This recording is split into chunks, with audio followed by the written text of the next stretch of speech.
morning, and what a wonderful day God has given us. Another week is over, and God saw us through that week and the weeks before that, and we're in a brand new week, and God will see us through this week. I can guarantee it.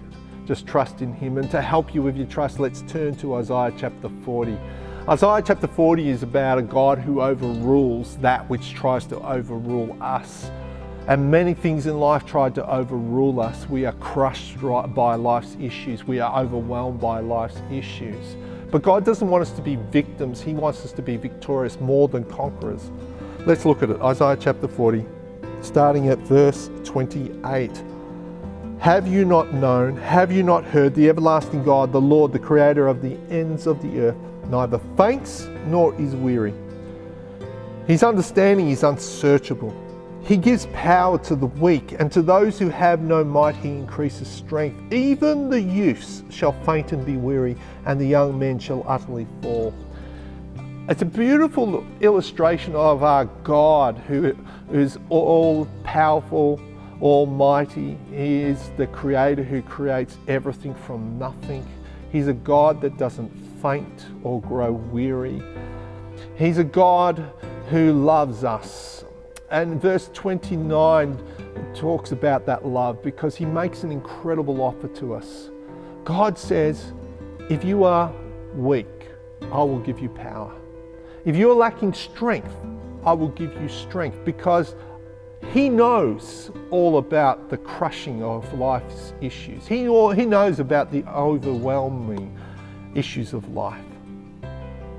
And then in verse 30 we read about those who think they've got it all together, and God is painting a contrast here for us. He says, these people who think they've got it all together, these people who think they're so strong that they don't need me, even they will fall when life gets hard. When the crushing of life comes, they will fall. When life is overwhelming, they will fall. And here comes the contrast, verse 31. Because we look at them, and we do as people, we look at people who have got it all together, and we see them fall, and we start to question. If they've fallen, if they've come down, if they've been crushed by life, what hope have I got? I'm not as strong as what they are. What hope have I got? And verse 31 says it beautifully. But those who wait upon the Lord. There's the contrast. Those people who think they're strong, those people who think they've got it all together, they don't need God. They will fall. But those who wait upon the Lord, they won't fall. They won't be crushed by life's issues. Why? Because they renew their strength. You see, this waiting, first of all, is an expectant waiting. It's not a waiting like, I hate waiting in lines. I hate waiting in intersections. But it's not talking about that sort of waiting. It's talking about an expectant waiting. And it's based on the character and promises of God. He is, we've already read it, He's all-powerful, almighty. He doesn't grow faint or grow weary. And He is a creator God who creates everything from nothing. And when I'm waiting on God, I'm waiting on that God who can step into my situation, could step into my nothingness and create something good out of nothing. So I'm waiting expectantly upon the Lord who will renew my strength. What does this word renew means? It means there's this exchange that happens, a great exchange where he exchanges my natural tendencies for His supernatural ability. He gives me joy where I am overwhelmed. He gives me peace where I'm overwhelmed. He gives me everything I need. He makes this great exchange. And here's what happens. And Isaiah gives us 3 illustrations.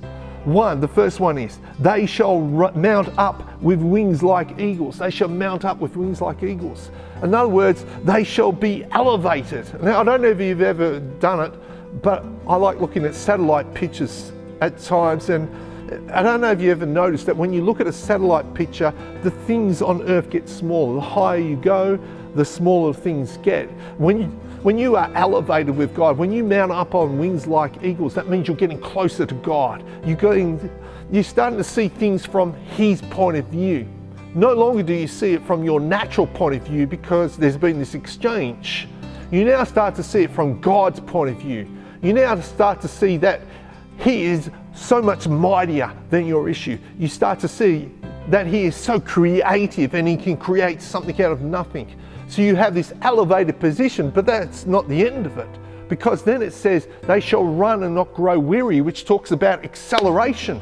You see, once you get God's point of view, you start to accelerate through those issues of life. You're going to run and not grow weary. And then we come to this third point, which is incredible, because sometimes God allows you to stay in that situation for quite a while.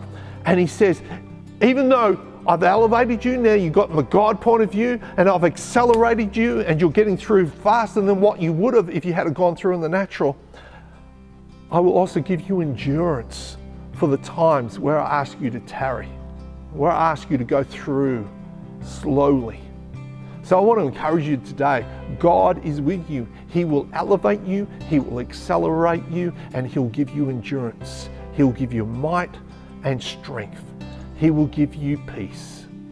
Be blessed today, have a great day, and we'll catch up with you next time.